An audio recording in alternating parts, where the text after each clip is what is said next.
How to fix Steelseries Sonar no sound. So just go ahead and open up your Steelseries GG and go into the Sonar section. What you're gonna have to do is make sure the sound output is connected to wherever you want it to play, of course. So press on this button over here.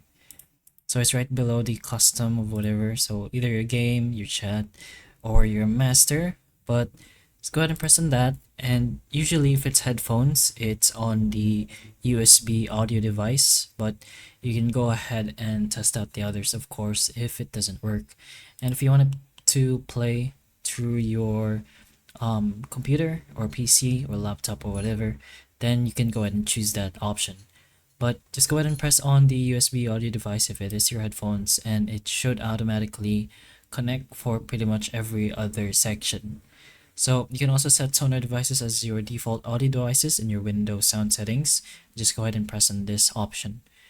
But this is pretty much one of the processes that helps lots of other um, people that gets the same problem. So hopefully this still helps you and it still works. So if it can, please like and subscribe for more videos like this, and that's all.